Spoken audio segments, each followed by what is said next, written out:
Bonjour, alors j'ai le plaisir d'accueillir Madame Agnès Bricard, présidente du Conseil supérieur de l'Ordre des experts comptables. Alors Madame Bricard, vous êtes partenaire officielle de cette première édition du Congrès des DAF. Qu'est-ce que vous attendez de cette édition? Quels sont les enjeux en fait, d'un tel événement? Alors d'abord deux choses. Les enjeux au niveau d'un congrès des DAF, c'est d'abord de dire aux DAF que nous sommes avec eux dans le cadre de ce qu'on appelle aujourd'hui l'innovation. En effet, dans les entreprises, quand on a une plateforme qui peut être commune entre des libéraux que nous sommes, parce que nous sommes 19 000 libéraux, et ce que j'appelle des DAF, mais des contrôleurs de gestion aussi, puis des directions financières tout court. Oui, c'est large. En fait, c'est l'ensemble. En fait, on s'aperçoit qu'ils sont dans les entreprises, dans ce qu'on appelle le vertical, et nous sommes dans le transversal. Et on a besoin des deux. Et faire une plateforme commune dans le cadre de la première édition, qui est ce congrès des DAF, c'est aujourd'hui démontrer au pouvoir public qu'on peut tout à fait faire des choses qui sont renforcement des fonds propres.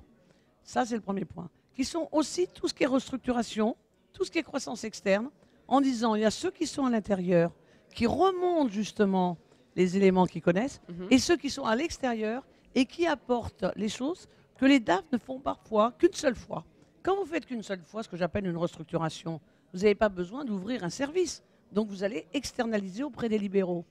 Quand par contre ils commencent à faire une deuxième fois une restructuration, ils ouvrent un service. Et c'est toute l'intelligence du projet de cette plateforme qui s'appelle aujourd'hui Première édition Congrès des DAF. C'est pour ça que nous avons souhaité être partenaires à côté des Échos.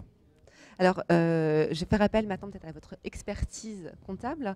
Quels sont selon vous les grands enjeux du moment pour une direction financière aujourd'hui dans le contexte économique qu'on connaît? Alors justement, il y en a au moins trois. Premier, c'est de dire qu'il y a du court terme. Il faut tout de suite répondre à une demande qui est de très rapidement, sur des chiffres qui doivent être fiables, faire du reporting. Immédiatement, en général, ça peut être le soir même, ça peut être dans la semaine, ça peut être le mois, mais on sait tous qu'on doit rendre compte. Pourquoi? Parce qu'au-dessus, il y a des holdings, au-dessus, il y a des actionnaires, et que du coup, il faut remonter les dividendes. Et ça, c'est la rémunération du capital investi par des actionnaires. Et puis, il y a la rémunération du capital que j'appelle, moi, technique. C'est-à-dire, quand on fait des investissements, il faut aussi savoir qu'à un moment, ces investissements, eh bien, les directeurs financiers doivent dire, ben voilà, ils sont rémunérés. Et ils sont rémunérés comment? Ben, tout simplement, il faut renouveler les investissements. Et il faut se dire, les durées de vie sont 5 ans. Donc, il faut aussi en parler. Puis, il y a le capital humain. Donc, finalement, d'un capital financier à un capital technique, à un capital humain. Et là, c'est le plus important. Les ressources humaines, aujourd'hui, sont essentielles. La richesse, au niveau, ce que j'appelle tout simplement la partie immatérielle. Les DAF savent ce que c'est que la mobilisation et la formation et l'animation des équipes. Or, on n'en parle pas assez. Et c'est pour ça qu'aujourd'hui, ce congrès des DAF, c'était de faire passer des messages aussi sur ce capital humain et ce capital immatériel. C'est quoi le capital immatériel? C'est tous les process. Qui fait quoi, comment? L'excellence des métiers, l'excellence des savoir-faire, ça fait aussi partie de cette fonction des DAF. Donc c'est vraiment, le DAF n'est plus simplement l'homme ou la femme du chiffre, de la rigueur de gestion, mais ça va bien au-delà en fait. C'est ça le message important.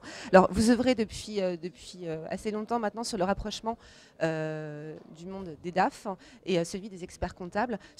S'il y avait 1, 2, 3 dossiers sur lesquels ils peuvent vraiment travailler en commun et s'enrichir mutuellement, ce serait quoi? Ça serait le renforcement de ce qu'on appelle nous les fonds propres ou quasi-fonds propres.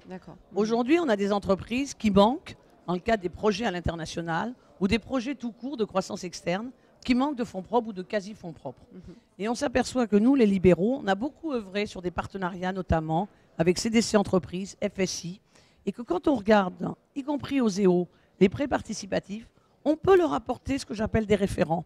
Parce que nous avons travaillé, il y a à peu près 2 ans, sur qui fait quoi, comment en France, sur la partie financement. Et eux, quand ils sont dans leur filière, leur secteur d'activité, ils ne peuvent pas le faire. Alors, on va unir nos forces pour que, justement, les salariés et les libéraux, ensemble, nous puissions dynamiser les entreprises et les amener à des tailles qui sont les tailles des ETI aujourd'hui, entreprises de taille intermédiaire, plus de 250 salariés, jusqu'à 5000 salariés.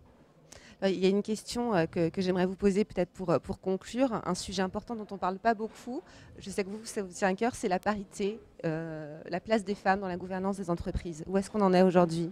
Alors aujourd'hui, la gouvernance, quand on entend les anglo-saxons, ou la nouvelle gouvernance, quand on les entend, c'est des points supplémentaires de compétitivité. C'est-à-dire que quand on est dans des conseils d'administration, où il y a 90% des hommes, aujourd'hui on a enfin des statistiques qui disent c'est 80% d'hommes, 20% de femmes dans le CAC 40.